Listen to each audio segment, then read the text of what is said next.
Independence Day, it's raining. Ang dami-dami kasi nito.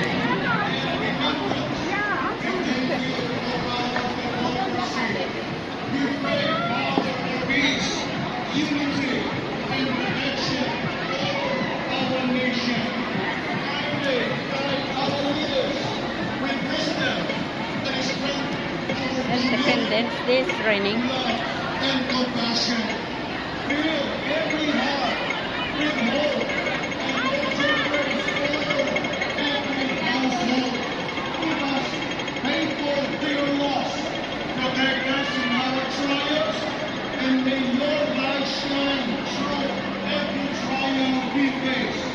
Strengthen each other, those who strive to do good will, and grace your Lord our loyalty to you, and continue to teach us to stand firm in our convictions.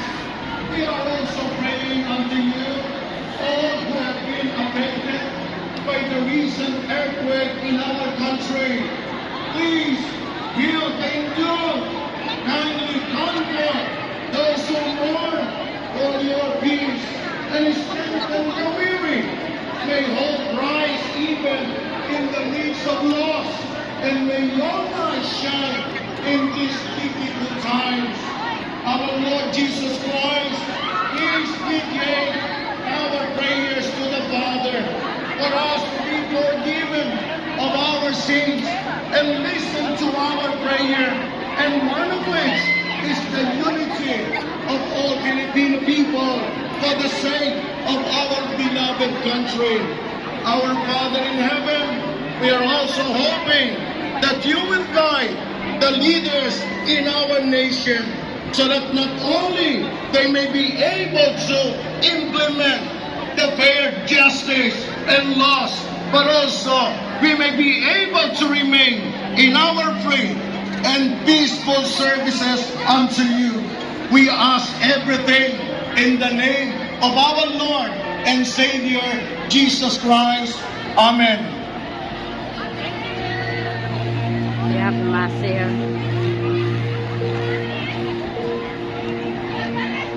Thank you to all our faith leaders for those inspiring prayers. May the words guide us as we continue with today's program. Let us carry this unity and gratitude throughout the celebration. Very critical.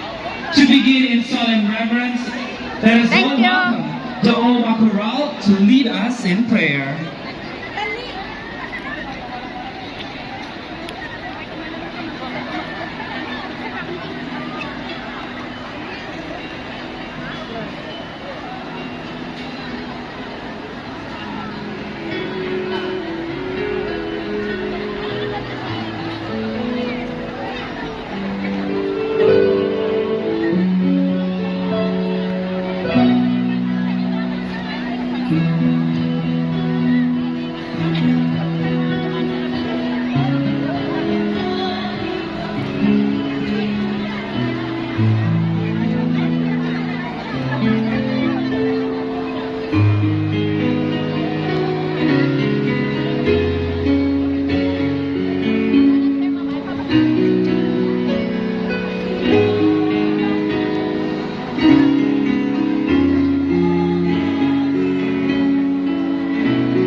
Thank you, Owa. Please remain standing as we sing the Bible. Remember, because I want to rise and stand Ang kaganapan ng Hong Kong. Independence Day ngayon, raining.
Thank you. Please remain standing as we sing the Bagong Pilipinas hymn, a song that embodies our nation's vision for unity and progress.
Please remain standing as we recite the panunumpa ng katapatan sa watawat ng Pilipinas. Panunumpa ng katapatan sa watawat ng Pilipinas. Okay, bye-bye. See you in the next one. Ako ay Pilipino, buong katapatang nanunumpa sa watawat ng Pilipinas at sa bansang kanyang sinasagisay na may dangal, katarungan at kalayaan na pinakikilos ng sambayanang makadiyos, makatao, makakalikasan at makabansa.